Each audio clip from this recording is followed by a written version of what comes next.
안녕하세요. 저는 40대 초반의 평범한 가정주부입니다. 슬하에는 일남일녀 연년생 남매를 두고 있습니다.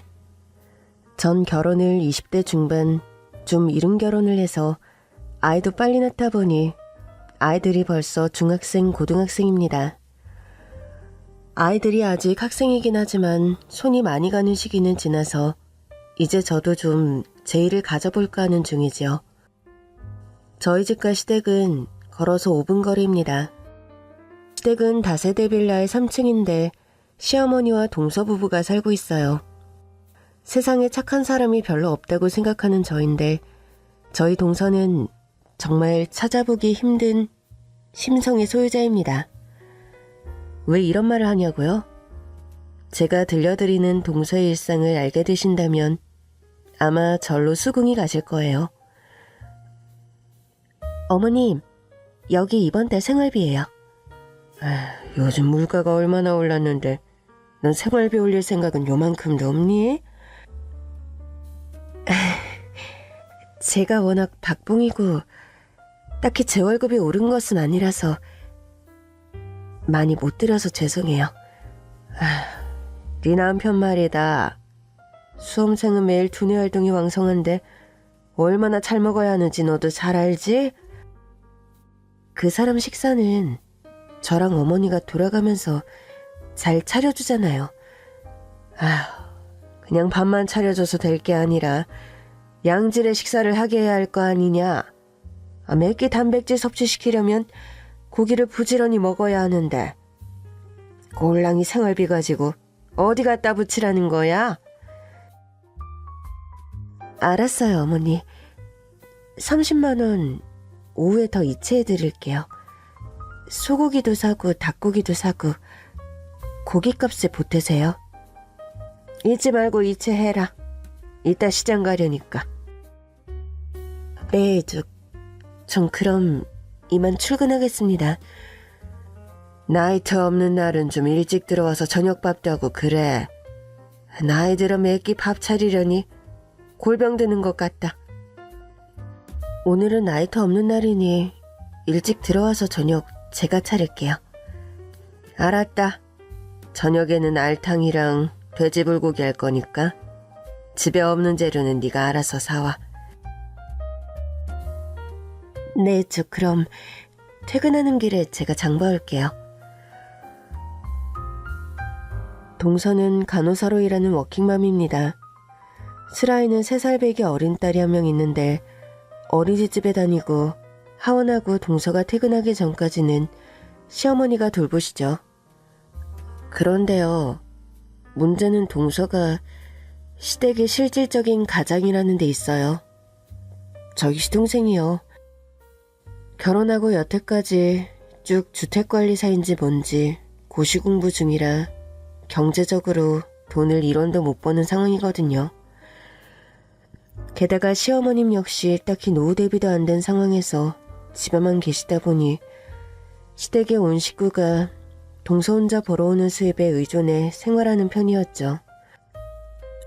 저희 부부도 다달이 시어머니께 용돈을 드리긴 하지만 저희 남편이 몇 년 전에 대차게 사업을 말아먹고 겨우 회생 중인 상황이라 저희가 그렇게 생활비를 할 수 있을 만큼 용돈을 두둑하게 드리지도 못하는 실정입니다. 동서, 매번 미안하다. 동서 역시 벌이가 많은 것도 아닌데 어머님의 서방님 공부하는 데 드는 돈까지. 그걸 왜 형님이 미안해하세요. 저희 남편 뒷바라지야 제가 당연히 해야 하는 거고. 어머님 댁에서 저희 가족이 생활하는데 생활비 정도는 드려야 도리에 맞죠. 그래도 우리가 큰 집인데 서방님 공부도 그렇고 어머님께도 용돈을 좀 넉넉히 드리면 좋은데 그러질 못해서 늘 마음에 걸려. 형님, 그렇게 생각하지 마세요. 아주버님 사업 실패해서 겨우 재기한 게 얼마 안 되는데 무슨 여유가 있으시다고요. 게다가 형님네는 아이도 둘이고 저 하나도 서운하지 않으니까 괴념치 마세요. 매사 상대방을 배려하는 게 몸에 배어있는 동서였죠. 사실 저희 동서가요. 양친 부모님이 안 계십니다. 고아원에서 자랐고 고아원을 나와서 정말 악착같이 공부해서 간호대에 들어가 간호사가 된 거라고 합니다. 그런데 그런 동서의 가정환경을 두고 저희 시어머니는 매사 타박을 하고 구박을 하십니다. 아휴, 너는 나이가 몇 갠데 아직 쇠고기 미역국 하나를 제대로 끓일 줄 모르니?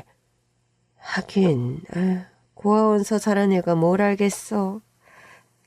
미역부터 불리면 될까요? 미역은 내가 불리고 있어. 참기름 가져와라. 쇠고기부터 달달 볶고 국물 우려야 하니까. 여기 있어요, 참기름. 아휴, 국간장도 가져야 할 거 아니야, 응? 볶을 때부터 간이 배게 같이 국간장 넣어야 한다고 몇 번을 말하니? 여기 국간장이요. 얘가 정말. 이건 국간장이 아니고 진간장이잖아. 국간장, 진간장 하나를 구별을 못하니. 아휴, 이래서 가정교육이 중요하다니까. 번듯한 엄마 아래서 자랐으면 안 가르쳐도 절로 알았을걸. 여태 저리 모르고 있으니. 아휴. 뭔가 사소한 잔소리를 하시면서도 그걸 꼭 동서의 태생과 연관지어 면박을 주는 시어머니였죠. 그런 말을 듣고 대우를 들으면 빈정이 상할 법도 한데 무감한 건지 예심이 넓은 건지 큰 동요를 보이지 않고 너그럽게 넘기는 동서였습니다. 동서, 내가 보기에 어머님께서 동서에게 말을 너무 함부로 하실 때가 많은데 그러지 말라고 똑부러지게 말씀을 좀 드려. 나이 드신 분께 그런 말은 해서 뭐해요. 그래도 아무것도 아닌 거 가지고 가정교육 못 받아 그렇다고 매번 쿠사리를 주는데 불쾌하지 않아? 저도 사람이니 당연히 불쾌하죠. 그런데 뭐 틀린 말씀도 아니잖아요. 전 보고 배울 부모님이 없이 자라서 다른 며느리들보다 부족한 점들이 분명 많을 거예요. 아니 동서가 뭐가 부족하다고 그래. 다른 집 애들은 부모가 뒷받침 다 해줘도 대학 못 가는 애들 천진데 동서는 아무 도움 안 받고 스스로 4년제 간호대까지 나와서 제 밥벌이 하며 사는데 자신감 가져도 충분하다고. 저는 옛날부터 형님이 참 좋았어요. 아니, 그게 갑자기 뭔 소리야? 제 일에 본인 일처럼 그렇게 화내주시고 때론 같이 울어도 주시고 기쁜 일엔 또 저보다 더 기뻐해 주시고 형님이 아니라 언니 같아요. 진짜 친언니요. 동서가 너무 어머니께 억울하게 당하고만 사니 그러지. 다달이 생활비까지 들이면서 너무 기죽어 살지 말어. 저 기죽어 살지 않아요, 형님. 아유, 그래, 알았으니까. 너무 부당한 일 시키거나 막말하실 땐 가만히 듣고만 있지 말고 대거리도 하고 그러라고. 알았지? 네, 알았어요, 형님. 형님 시키시는 대로 할게요. 동서는 제가 코치를 줄 때마다 알았다고 하면서도 때로 바보 같을 정도로 못된 시어머니의 비위를 맞춰가며 시집살이하며 사는 게 사실입니다. 시동생이라도 좀 애처가라면 좋으련만 그것도 또 아니에요. 민수 엄마, 나 담배 한 갑만 사다 주라. 담배 끊으라니까 또 피워요? 1차 시험 얼마 안 남은 거 몰라? 시험 공부 스트레스로 내가 요즘 탈모가 다 왔어. 공부 때문에 술도 못 마시는데 담배까지 끊으면 나보고 죽으라는 소리니? 알았어. 대신에 하루에 5개비 이상은 안 피우는 거예요. 알았죠? 알았으니까 얼른 나 담배 한 갑만 사다 줘. 운동도 할 겸 본인이 사다가 피우지 그래요? 당신 진짜 너무한다. 내가 한참 공부하다 흐름 깨지면 다시 돌아오는데 시간 엄청 걸리는 거 알면서 그러나? 아우, 참 알았어요. 담배 사다 주면 되잖아요. 뭐 달달한 아이스크림 하나라도 사다 줘요? 그래주면 고맙고. 예민한 고3 수험생이 따로 없는 시동생이었습니다. 출근길에 동서에게 담배 심부름을 시키는 모양새가 보기 좋은 게 결코 아니었죠. 동서, 서방님 비위 너무 맞춰주는 거 아니야? 아무리 시험 공부하는 수험생이라지만 동서한테 좀 너무 하시는 것 같아. 본인도 스트레스 풀 데가 없어 그런 건데 어쩌겠어요. 와이프인 저라도 받아줘야지. 동서 참 착하다.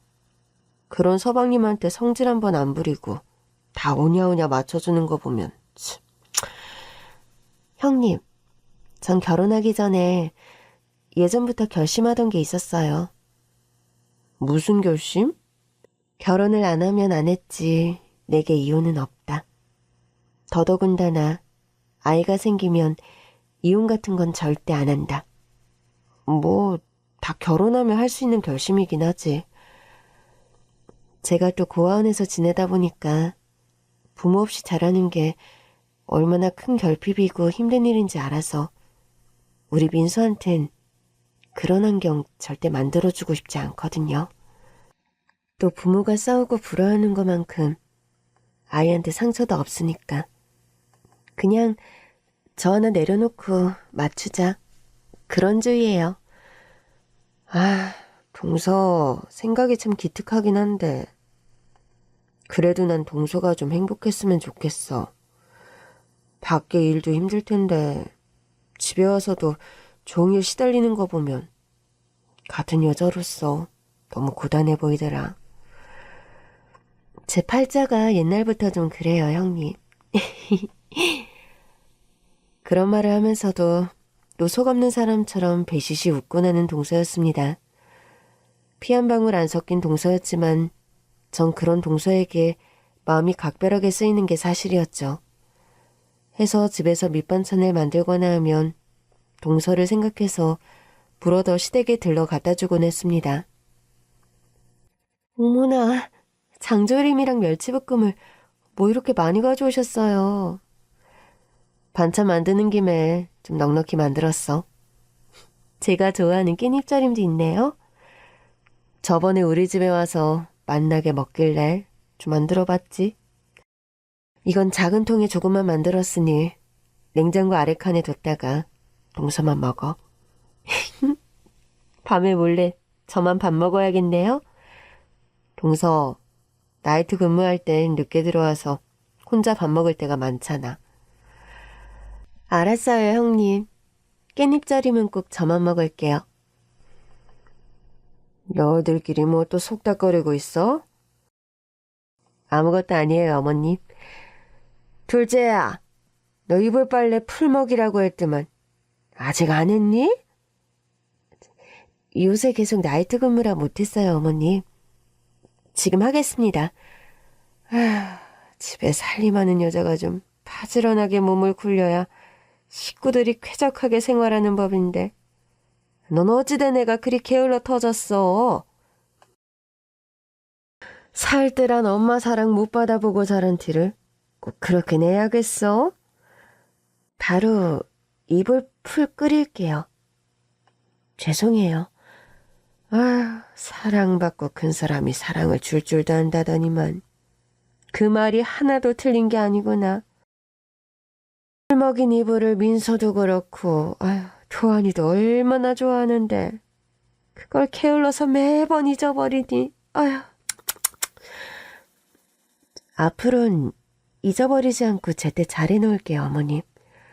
살뜰하게 사랑받고 귀하게 큰 아이들은 어른이 돼도 태가 다른 법이다. 네가 근본 없다고 민서를 막 키울 생각 마. 어머니도 참.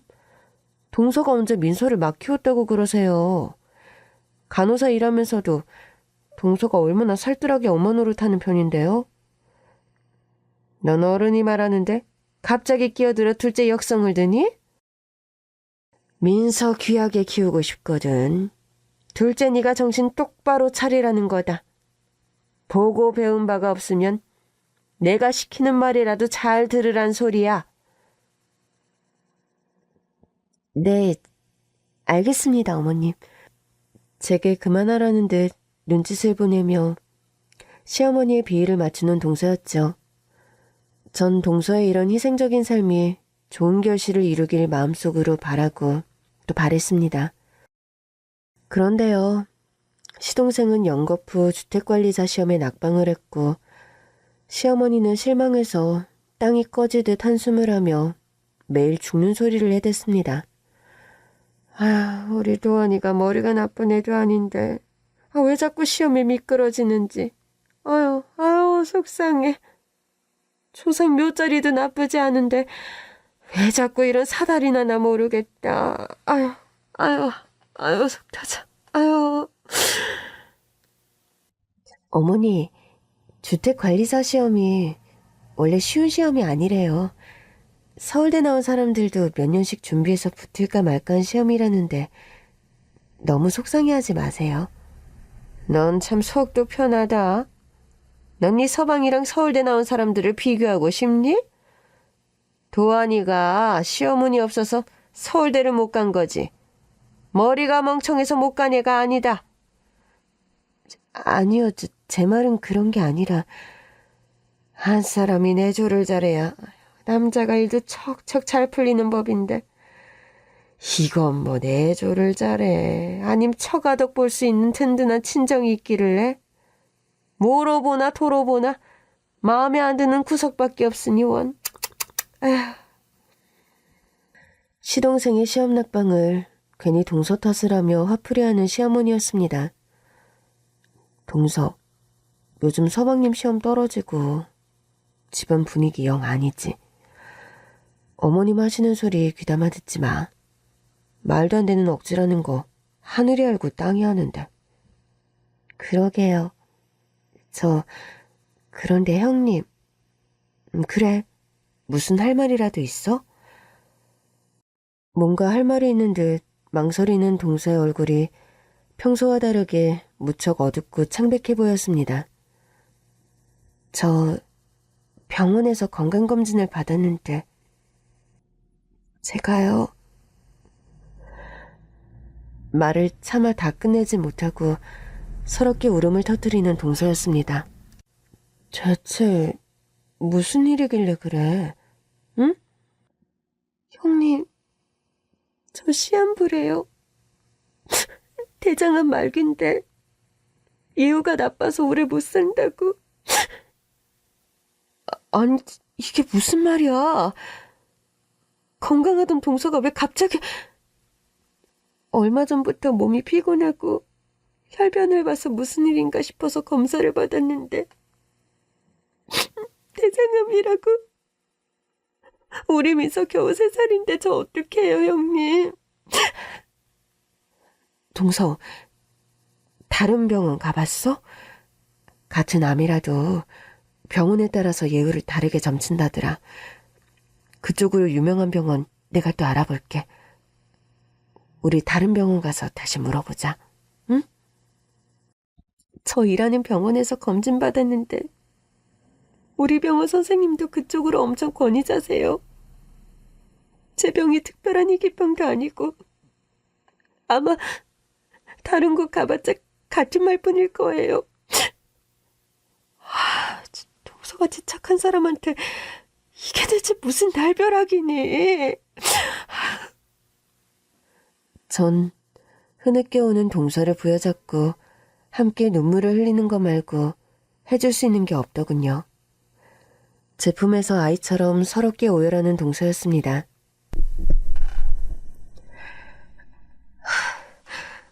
형님, 전 무엇보다 어린 민서가 제일 걱정이에요. 저 같은 어린 시절 보내게 하고 싶지 않아서 혀끼 무는 심정으로 시집살이도 견딘 건데 엄마 없는 아이로 우리 민서 크게 하기 싫은데. 동서, 벌써 그런 약한 소리 하지 말자.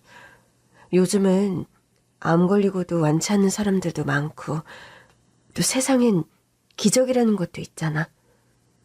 동서한테도 분명 기적이란 게 찾아올 수도 있어. 안 그래? 형님. 내가 동서 그냥 죽게 절대 안 줄 거야. 그러니까 울지 말고 우리 방법을 같이 찾아보자. 응? 동서의 갑작스러운 시한부 선고에 저 역시 큰 충격을 받았습니다. 다른 사람도 아니고 세상 착한 동서가 젊은 나이에 명을 달리하게 둬서는 안 된다는 생각이 들었고 전 대장암 쪽의 권위자를 수소문해서 동서를 데리고 다시 재진을 받게 했어요. 그렇지만 재진의 삼진을 받아도 동서의 병에 관해 낙관적인 예우를 말하는 의사는 없었습니다. 동서, 그래도 동서가 아직 젊고 또 내가 있으니까 포기하지 말고 우리 희망을 가지자. 고마워요, 형님. 저 생각해주는 건 형님밖에 없네요. 그런데요, 동서의 시한부 선고 이후 시동생과 시어머니가 생각지도 못했던 비인간적인 행동을 하는 겁니다. 뭐라고? 민서애미가 시한부 선고를 받았단 말이냐?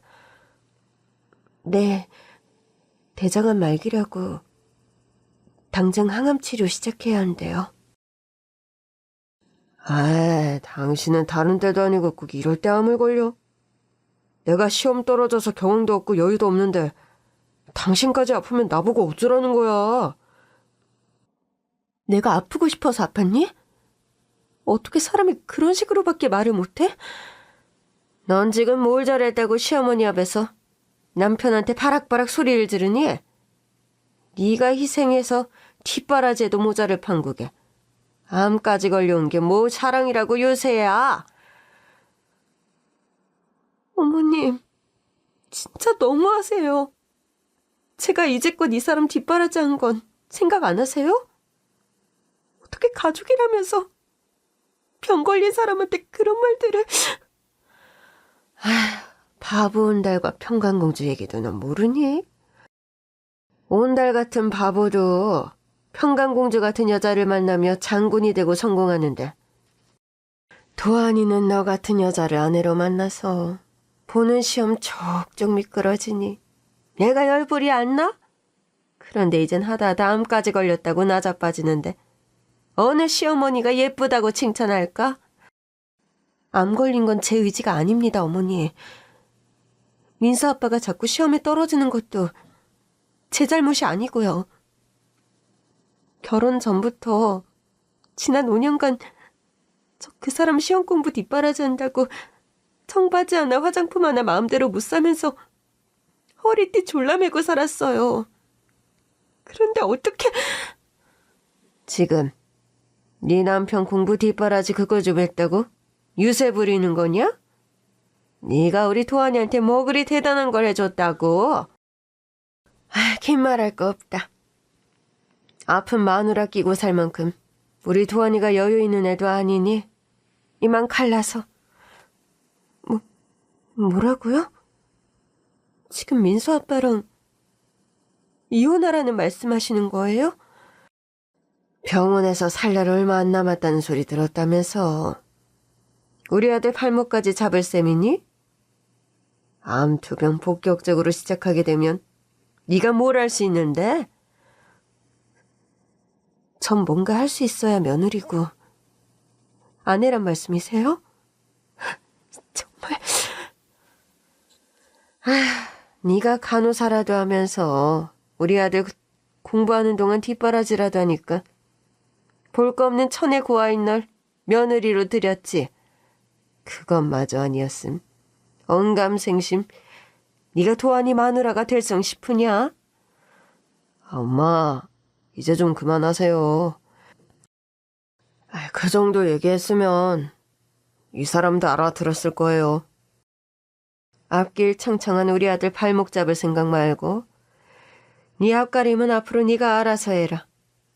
민서는 나와 도안이가 알아서 잘 키울 테니 항암 치료 시작하기 전에 집 얻어서 이 집에서 당장 나가.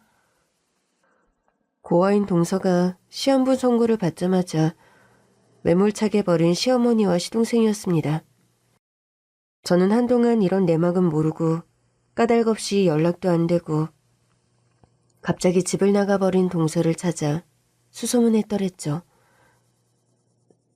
어머님, 동서가 집을 나갔다는 게 사실이에요? 항암 치료 이제 시작한다는데 집이 불편한지 병원하고 가까운 곳에 원룸 얻었다더라. 아니, 멀쩡한 집 놔두고 왜 병원 근처에 원룸을 얻어요? 항암 치료하는 환자들 중에 치료받기 수월하게 그러는 사람들 덜어있다더라. 그리고 집에 누가 수발 들어줄 사람이 있다고 집에서 투병을 하니? 누가 있긴요. 어머님도 계시고 저도 있는데 왜 굳이 집을 얻어서 나갔다는 건지. 엄마, 이왕 이렇게 된 거 솔직하게 우리 형수님에게는 말씀드려요. 솔직하게 말하다니 뭘요? 형수님, 저 민서 엄마랑 갈라서기로 했어요. 네? 아니, 아픈 동서랑 이혼을 하신단 말씀이세요? 네, 그러기로 했어요. 솔직히 말이 쉽지. 암투병하는 와이프 제가 케어할 자신도 없고 제가 지금 그럴 여력도 안 되고요. 어차피 시한부지만 언제 끝날지도 모를 병수발을 누가 아니. 그리고 암이란 게 얼마나 돈 잡아먹는 병인데 그 부담을 누가 지라고. 안 그래도 시집 올 때부터 맨몸으로 온 주제에 암 치료한다고 시댁재산 거덜낼 일이 있니? 그럼 아픈 동서를 두 분이서 지금 내쳤단 말씀이세요? 어머, 얘 좀 봐. 사람을 아주 쓰레기로 만들어도 유분수지. 너 대체 누구 편인 게냐? 이혼하기로 한 마당에 네 식구는 나와 민서아범이지. 민서어멈은 이제 남이남매 한 가지다. 지금 이혼이 종료된 것도 아니고요. 이혼도 동서 뜻이 아니고 두 분이 지금 완전 아픈 동서 길거리로 내쫓은 거나 매한가지잖아요. 아, 형수님, 듣자 하니까 말씀이 좀 심하십니다. 내치다니요. 그 사람 제 발로 집을 나갔습니다. 게다가 아픈 그 사람 대신해서 어머니가 민서를 돌보고 있는데 저희 둘을 나쁜 사람 취급하는 건 너무하시는 거 아니에요? 아니요. 제가 너무하는 건 하나도 없어요. 동서가 지금 대장암 말기인데 민서 돌보는 거 가지고 생색내지 마세요. 남이라도 그런 상황이면 아이는 돌봐줄 수 있어요. 아휴, 민서 어머니랑 짝짝꿍이 잘 맞는 건 알았다만 말을 너무 함부로 하는구나. 그럼 죽을 날 받아놓은 며느리를 하늘처럼 떠받들어야니 속이 시원하겠니? 네, 당연히 그러셔야죠. 죽을지도 모를 만큼 아픈 사람인데 가족이라면 떠받들어주는 게 인지상정 아닙니까? 큰엄마, 우리 엄마 죽어요? 저는 엄마가 보고 싶다고 엉엉 우는 동서의 딸을 달래고 시댁을 뛰쳐나왔습니다. 시댁을 나오며 시동생과 시어머니에게 한마디 해줬습니다. 어머님, 서방님, 사람 귀한 줄 아셔야지.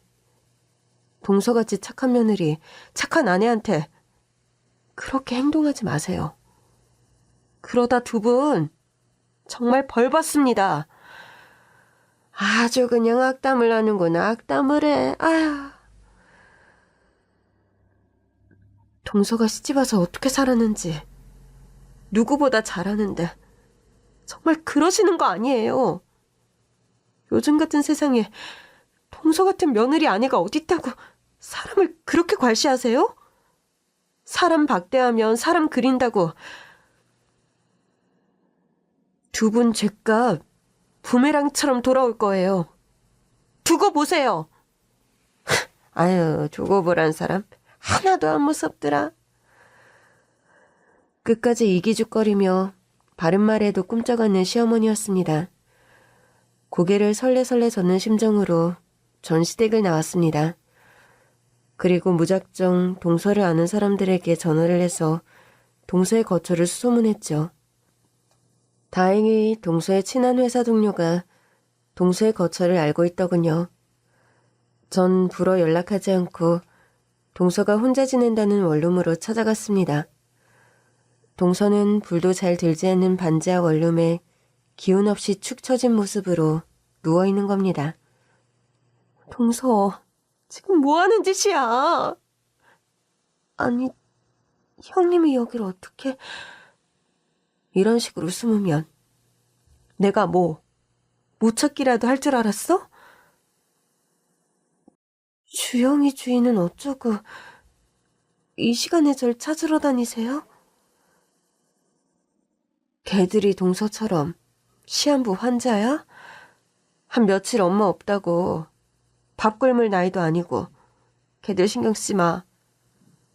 그리고 동서가 지금 주영이 주의 걱정할 때야? 저 완전히 버림받았어요. 형님. 동서, 다 알고 오셨겠지만 저 시한부라니까.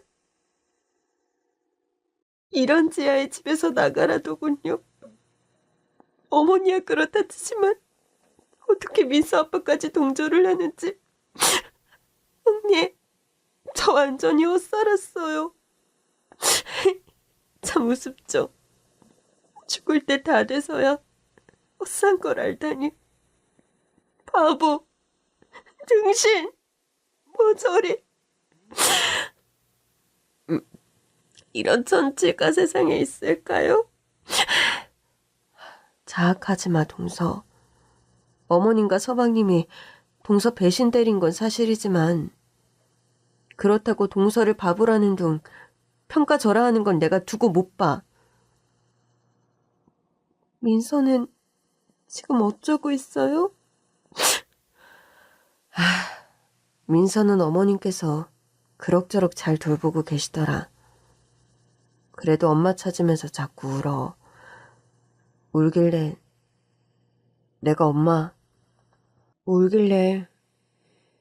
내가 얼른 엄마 찾아서 데리고 올 거라고 했어. 형님, 저 항암치료 본격적으로 시작했고 당분간 민서 못 돌봐요. 정말 더 쏘아붙이고 집에 불이라도 지르고 싶은 걸 우리 민서 때문에 겨우 참고 저만 홀랑 집에서 나온 거고요. 울지 마, 동서. 인간 같지도 않은 사람들한테 배신당한 거. 그래, 동서가 그간 진심으로 희생한 세월이 있기에 열불 나는 건 어쩔 수 없겠지만 그래도 당장 급한 불부터 끄자. 동서 치료가 우선이잖아. 어린 민수 생각해서라도 이대로 주저앉으면 안 돼. 형님, 저 솔직히 아무것도 자신이 없네요, 이제. 하늘이 무너져도 솟아날 구멍은 있다고 했어. 다 죽게 생긴 암 환자도 식단 조절 철저히 하고 치료 잘 받아서 기적적으로 완치한 사례들이 있다더라. 내가 다른 건 몰라도 동서 나을 동안 식단만큼은 완벽하게 챙겨줄 테니까 기운 내자. 형님, 그 전에요. 저 이 주소로 좀 데려다 주세요. 이게 어딘데? 뭔 주소야? 일단 가는 길에 말씀드릴게요. 제가 엊그제부터 항암 치료를 시작했는데 오늘 오후에도 항암 주사를 맞고 와서 지금 기운이 하나도 없는 상태예요. 길게 설명드릴 기력이 없네요. 죄송해요. 아니야. 생각해보니 내가 아픈 사람 붙잡고 너무 길게 얘기를 했네. 미안해. 저녁은 좀 먹었어? 죽이라도 하나 사올까? 생각 없어요, 형님. 그리고 여기까지 이왕 오셨으니 형님, 이 주소로 지금 좀 가주세요. 동서는 처음 보는 낯선 주소가 적힌 쪽지를 제 손에 쥐어주는 겁니다. 항암 주사를 맞고 와서 기운이 하나도 없는 동서를 부축해서 전 제가 몰고 온 승용차의 뒷좌석에 태웠어요. 뒷좌석에 거의 쓰러지듯 앉은 동서는 앉자마자 흥분한 잠에 빠져들더군요. 며칠 사이 야윈 동서의 까칠한 얼굴이 안쓰러워 전 트렁크에서 모프 이불을 꺼내 덮어주었습니다. 동서가 적어준 주소는 경기도 외곽의 한적한 시골 마을이더군요. 전 처음에 그 주소를 보고 동서가 자랐다는 고아원이 아닐까? 그런 짐작을 했더랬습니다. 그렇지만 막상 동서가 적어준 주소에 도착했을 때 그곳을 본 순간 넋을 놓고 털썩 주저앉고 말았죠. 왜냐고요? 3시간 넘게 운전을 오래 해서이기도 했지만 무엇보다 도착한 곳에 엄청나게 의리의리한 대저택을 보고 환영을 보는 건가 싶을 정도로 깜짝 놀랐기 때문이죠. 전 뒷좌석에 고나게 잠들어 있는 동서를 흔들어 깨웠습니다. 동서, 이제 일어나봐. 동서가 말한 곳에 다 왔어. 벌써요? 시간이 이렇게나 많이 흐른 줄 몰랐네요. 운전하느라 고생하셨어요, 형님. 아니, 동서 그런데 주소 아무래도 잘못 적어준 거 아니야? 영화에나 나올 것 같은 삐까뻔쩍한 주택 앞인데 이런 데 사는 사람을 동서가 안다는 거야? 형님, 사실 제가 차를 타고 오면서 말씀드리려고 했는데 사실 이 저택에 사는 사람 제 친아빠예요. 뭐라고? 동서에게 친아빠가 있었어? 동서 고아원에서 자랐고 어머니가 어렸을 때 돌아가셨다고 하지 않았어? 동서가 뭐라고 제게 설명을 해주려는 찰나 으리으리한 저택의 현관문이 지잉 소리를 내며 자동으로 열리는 겁니다. 저는 깜짝 놀라 뒤돌아보았고 그 안에서 집사로 보이는 나이 지긋한 남자가 고개를 숙이며 헐레벌떡 동서에게 다가오더니 아가씨 오셨습니까? 먼 길 오시면서 연락을 하시지. 왜 이 험한 길을 몹소... 운전기사를 보내드렸을 텐데 몸도 성치 않으신 분이 이렇게 오신 거 알면 회장님께 제가 혼나겠어요. 걱정 마세요, 김집사. 아빠께는 제가 잘 말씀드릴게요. 원래 다음 주쯤 오려고 했는데 예상보다 빨리 오게 돼서 그만. 갑자기 동서에게 아가씨라고 부르는 집사라는 남자나 또 그런 사람에게 당연한 듯 대우를 받는 동서를 보자 전 이게 꿈인가 싶은 생각이 들면서 볼을 꼬집게 되더군요. 동서, 이게 다 무슨 상황이야? 동서가 아가씨라니. 그때였습니다. 저택 안쪽에서 한눈에도 부티나는 노신사가 실내 가운 차림으로 한달음에 동서에게 달려오는 겁니다. 미애야, 어서 오너라. 다음 주에 온다고 해서 방을 꾸미고 있었는데 기별도 없이 이렇게 오면 어떡하니? 그래도 네가 빨리 와서 아빠는 더 기쁘다만. 그렇게 말하며 동서를 와라 끌어안는 노신사였습니다. 회장님, 지금 들어가서 저녁 식사 준비할까요? 그러게 오늘은 인원수도 많고 특별한 손님까지 더해졌으니 안 여사에게 메뉴에 특별히 신경 쓰라고 해. 우리 미희가 암 2병 죽인 건 얘기했겠지? 그럼요. 아가씨가 드셔도 건강에 해로울 일 없는 메뉴로만 준비하라고 단단히 일러놓겠습니다. 미희야, 그런데 너와 같이 오신 이분은 누구니? 아빠, 이분이 제가 말씀드렸던 저희 형님이세요. 저를 정말 친동생처럼 아껴주신 분이요. 아, 우리 미 형님 되시는 분이군요. 말씀 많이 들었습니다. 모쪼록 우리 미희를 잘 챙겨주셔서 너무 감사드려요. 회장이라는 동서의 아빠는 저에게 폴더 인사를 하며 황송한 인사를 건네는 겁니다. 전 이 모든 상황이 너무 믿기지 않아 어리둥절한 얼굴로 서 있었죠. 형님, 제가 자세한 이야기를 안 드려서 좀 이해가 안 가시죠? 그래, 동서. 이게 다 어떻게 된 일들인지 내가 납득이 가게 설명을 좀 해봐. 미 형님 분께서 이 상황이 좀 낯설긴 하실 것 같네요. 사실 제 지난 과거의 과오로 인해 우리 미희가 그간 고생을 많이 하면서 자랐습니다. 부끄러운 과거입니다만 들어가서 천천히 식사부터 하시면서 찬찬히 들려드리죠. 전 회장이라는 동서의 아빠의 환대를 받으며 그 으리으리한 대저택 안으로 들어갔습니다. 드라마 세트장을 방불케 하는 저택의 위용에 저는 입을 벌리고 감탄하는 수밖에 없었어요. 동서, 나 태어나서 이렇게 멋진 집은 처음 구경해본다? 집이 마음에 드세요? 무슨 영화 속에 나오는 집 같아. 그런데 이 집이 동서 친아빠 집이라는 게 지금 더 믿기지가 않고. 저희 친아빠 집 맞아요, 형님. 동서, 친아빠가 계시다는 건 언제 알게 된 거야?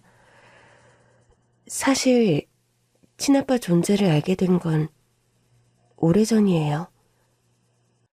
엄마, 나 고아원 가기 싫은데 꼭 가야 돼요? 미희야, 미안하다. 엄마가 지금은 미희와 같이 살고 싶어도 돈이 너무 없어서 우리 미희한테 아무것도 해줄 수 있는 게 없어. 아무것도 안 해주셔도 괜찮아요, 엄마. 저 하루에 라면 한 개만 먹어도 좋으니까 제발 저 고아원에 버리지 마세요. 미희야, 누가 널 버려. 제발 엄마 마음 아프게 그런 소리 좀 하지 마. 엄마가 딱 1년만 열심히 일해서 우리 미희 데리러 올게. 엄마하고 약속해. 엄마, 진짜 1년만 있다가 저 데리러 올 거예요? 그럼. 엄마가 진짜 약속해. 그러니까 딱 1년만 여기 고아원에서 지내고 있어. 우리 미희 할 수 있지? 네, 엄마. 저 그럼 울지 않고 씩씩하게 잘 지내고 있을게요. 미안하다, 미희야. 엄마가 가진 게 없는 엄마라서. 그래도 엄마 부지런히 돈 모아서 우리 미희 꼭 데리러 올게. 약속. 아빠 없이 혼자서 어린 동서를 키웠던 동서의 엄마는 그런 약속을 하며 처음에 동서를 고아원에 맡겼다고 합니다. 어린 동서는 엄마의 약속을 철석같이 믿고 나름 고아원 생활에 적응하며 하루하루 엄마를 기다렸답니다. 1년이 지난 크리스마스 날, 동서는 스산하게 내리는 쌀랑눈을 맞으며 고아원 밖에서 엄마를 기다렸지만 엄마는 영영 나타나지 않았다고요. 미야, 하루 종일 밖에서 뭐하니? 엄마 기다리는데요. 미야, 안 그래도 내게 말하려고 했는데 올해 크리스마스엔 엄마가 미희를 데리러 못 오신단다. 아니, 그게 무슨 말씀이세요? 우리 엄마가 딱 1년만 있다가 저 데리러 오신다고 약속했는데. 그래, 선생님도 그 약속 잘 알고 있어. 그런데 동서의 어머니는 식당에서 일을 하시다 그만 병을 얻어 몸져 누워버리셨다고 합니다. 동서를 데리러 오려고 밤잠을 줄여가며 닥치는 대로 무리하게 일을 하다가 간에 심각한 이상이 생겼고 급성 간경화로 생사를 오가는 심각한 상황이 되어버렸다고요. 미희 엄마가 지금 많이 아프시단다. 오늘 크리스마스 미사 지내고 내일 선생님과 함께 내일은 선생님과 함께 엄마를 보러 병원에 가자꾸나. 동서는 엄마가 걱정돼서 크리스마스 이브날 뜨는 눈으로 밤을 새웠다고 합니다. 다음날 병원으로 찾아갔을 때 초죽음 상태의 엄마가 어린 동서를 맞았다고요. 엄마, 얼굴 색깔이 왜 이래요? 미안하다, 미희야. 엄마가 빨리 돈 벌어서 미희 데리고 오려고 했는데. 엄마, 많이 아파요? 저 때문에 엄마가 아픈 거 아니죠? 아니야, 미희야. 그건 절대 아니란다. 그리고 엄마가 오늘 미희에게 꼭 할 말이 있어. 죽음을 목전에 두고 있던 동서의 엄마는 어린 동서에게 그런 말을 하셨다고요. 사실은 네 생부가 있는데 네 존재를 모른다. 엄마가 죽으면 미희야, 네 아빠를 찾아가. 그런 말씀을 남기고 하늘나라로 떠난 동서의 엄마였습니다. 슬픔 속에 엄마를 떠나보낸 동서는 엄마의 장례식을 치르고 얼마 안 있어 친부라는 사람을 찾아갔다고 합니다. 그런데 찾아간 그 집에서 동서는 새로 가정을 이룬 친아빠의 모습을 봤고 그대로 발걸음을 돌렸다고요. 세 부인과 그리고 그 사이 아이들에 둘러싸여 너무 행복해 보이는 아빠의 모습을 보면서 어린 마음에도 저 틈에 내가 끼일 자리는 없겠구나 싶어서 그냥 발걸음을 돌렸었어요. 제가 못난 놈이지 누굴 탓하겠어요. 사실 미희 엄마와 저는 젊은 시절 죽고 못 사는 관계였습니다.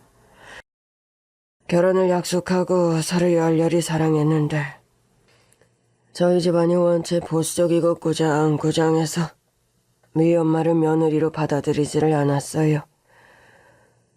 동서의 엄마는 당시 준접을 묻지 않았던 동서의 친가 쪽 어른들에게 극심한 결혼 반대에 부딪혔고 어쩔 수 없이 동서의 아빠와 헤어짐을 택했다는 겁니다. 미희 엄마 살아생전 원체 자존심이 강하고 심성이 고된 사람이었어요. 미희를 임신한 사실조차 숨기고 다른 사람이 생겼다며 잠적해버려서 전 마음을 접고 집안이 정해지는 혼처에 마음 없는 결혼을 했던 겁니다.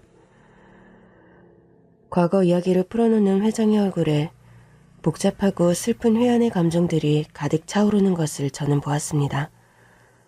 저는 최근까지도 미희의 존재를 모르고 있다가 얼마 전에 연락을 받고 너무 놀라고 또 그러면서도 한없이 다행이라는 생각이 드는 게 사실이었습니다.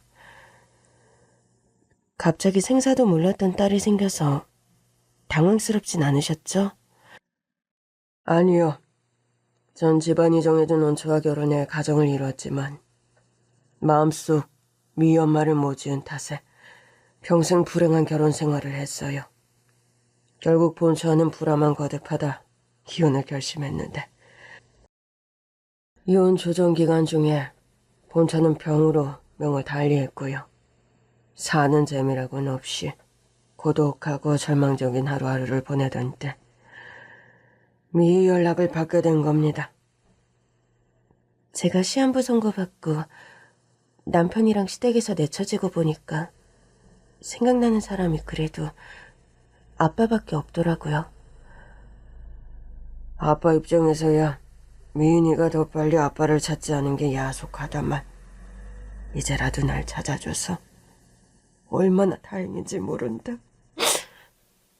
눈물을 훔치며 아픈 동서를 꼭 끌어안는 회장이었습니다. 그 후로 동서는 회장님인 친아빠의 세심한 케어 속에서 제대로 치료를 받을 수 있게 되었죠. 공기마저 좋은 그 시골의 대저택에서 가정부와 집사의 도움을 받으며 암투병을 해나갔습니다. 암 환자를 위한 식단은 동서를 위해 제가 매주 찾아가 공수해 주었죠. 제 유일한 특기가 요리인데 아픈 동서를 위해 제가 할 수 있는 일이 그것이라서 항암 식단을 제가 철저하게 맞춤으로 준비해줬고 동서는 제가 만든 음식들을 무척 좋아하고 잘 먹었습니다. 동서는 친아빠의 지원으로 미국까지 가서 수술을 받고 돌아왔고 2년 정도 투병한 후에 기적적으로 암 완치라는 결과를 이룰 수 있었어요. 참, 그동안의 시댁에도 많은 변화가 있었습니다. 동서의 친아빠는 동서가 시댁에서 그런 푸대접을 받은 사실을 알고 노발대발하며 당장 이혼 소송을 진행하시더군요. 오랫동안 큰 사업을 진두지휘하던 회장님이라 그런지 인맥 또한 남달라서 초호화 변호인단을 이끌고 동서의 이혼을 감행하시는 겁니다. 뭐? 교환이니가 이혼 소송을 당했다는 말이냐? 엄마, 민서 엄마가 예전에 민서 엄마가 아니에요. 친부라는 사람이 갑자기 나타났는데 장인어른이 춘재벌이라잖아요. 뭐? 춘재벌? 엄마도 아빠도 아무도 없다더니 그만 것 같으니라고. 엄마, 지금이라도 찾아가서 우리 민서 엄마한테 싹싹 빌어요. 네? 우리가 살 길은 그것밖에 없어요. 시어머니와 시동생은 동서의 친정 배경을 뒤늦게 알고 동서가 친아빠와 사는 대저택에 찾아가 손이 발이 되게 싹싹 빌었다고 합니다. 그래서 어떻게 되었냐고요? 회장님께 소금 세례를 받고서 주랭랑 치며 쫓겨났다는 소식을 동서네 집의 집사에게서 저는 전해 들었답니다. 그런데도 정신을 못 차리고 민서의 양육권을 주장하다가 시어머니는 동서에 대한 인격적 학대와 갑질을 한 것에 대한 위자료까지 지불해야 하는 상황에 처했죠. 게다가 동서가 시집 오기 전부터 시동생을 뒷바라지한 과거사가 인정되어 법원은 거액의 위자료를 시동생에게 물어내란 판결을 내렸습니다. 이혼당하는 것도 억울하고 분한데 거액의 위자료까지 물어내게 생겼으니 아유, 도환이랑 나는 이제 완전히 망했어. 어머님, 이혼 당하신다는 말은 좀 그런데요. 동서가 시한부 선고받고 먼저 이혼하라고 조명하신 게 어머님 아니세요? 그건 민서 어머니 네 집딸인지 모를 때 얘기 아니냐. 상황이 바뀐 걸 뻔히 알면서 넌 그런 소리가 나오니? 너 가만 보니 시애미 먹으려고 그런 소리 일부러 하는 것이더냐? 설마 어머님. 며느리인 제가 어떻게 감히 어머님을 매기는 말을 하겠어요. 전 능청스럽게 시어머니를 한껏 약 올려주고 시댁을 나왔습니다. 위자료를 어떻게 해결해 나가야 할지 모르겠다면서 머리를 맞대고 난감해하는 시어머니와 시동생을 보자니 참 고소하면서도 실소가 나오는 게 사실이었죠. 기나긴 이혼 소송이 이렇게 시원하게 마무리되면서 동서도 기적적으로 암을 완치하고 오랜만에 동서는 환하게 웃으며 민서를 데리고 저희 집에 놀러왔습니다. 형님, 덕분에 모든 일이 다 잘 처리됐어요. 그간 저 먹는 것도 그렇고 항암식단 신경 써주신 거 너무 감사드려요. 동서 아버님이 워낙 능력 있는 분이라 동서가 좋은 치료받아서 그런 거지 뭐. 이혼이 동서에게 유리한 방향으로 정당하게 이루어진 것도 그렇고. 저희 아빠가요. 안 그래도 형님께 그래서 제안 하나 하고 싶으시대요. 무슨 제안? 막역지간으로 지내는 백화점 회장님이 한 분 계신데 거기 식품 코너에 형님 반찬 가게 하나 내드리고 싶으시다고요. 어머, 정말? 그런데 난 그럼 백화점에 가게 낼 여력은 안 돼, 동서. 당연히 권리금은 저희 아빠가 지원해 주신대요. 제가 기적적으로 암 안 취한 건 다 형님 덕분이라고. 그 정도라도 꼭 사례를 해드리고 싶다고요. 부담스러운 나머지 전 몇 번이나 거절했지만 동서의 아빠 회장님까지 직접 찾아오셔서 간곡하게 말씀하시는 바람에 전 그 호의를 감사하게 받기로 했습니다. 동서 덕분에 전 졸지의 반찬가게 사장님이 된 셈이죠. 기대 반 긴장 반으로 시작한 반찬가게였는데 생각보다 매출이 잘 나와서 즐거운 비명을 지르는 요즘입니다. 참, 시어머니와 시동생은 어떻게 지내냐고요? 그 두 사람 동서에게 지급할 위자료를 마련한다고 사채까지 끌었었는데 그 이자를 감당 못해서 최근에는 붕어빵 장사를 시작했습니다. 시동생은 거푸 떨어지는 고시 시험은 애진작에 포기했다고 하네요. 그나마도 붕어빵이 맛이 별로고 주인들이 불친절하다고 소문이 나서 파리가 날리는 근황입니다. 사람을 박대하면 사람은 그린다. 여기서 사람을 그린다는 말은 아쉬워하고 필요로 하게 된다는 뜻이라는데 옛말 틀린 거 하나 없다는 생각이 들어요. 시어머니와 시동생의 말로를 보면 말이죠. 모쪼록 착한 동서가 건강을 회복하고 재력가인 친아빠까지 상봉해서 어린 딸과 행복한 삶을 살게 되어 너무 다행입니다. 착한 사람이 행복하게 사는 세상이 살만한 세상 아니겠어요? 여러분의 내일도 누구보다 행복하시길 진심으로 기원해봅니다. 긴 얘기 들어주셔서 감사합니다.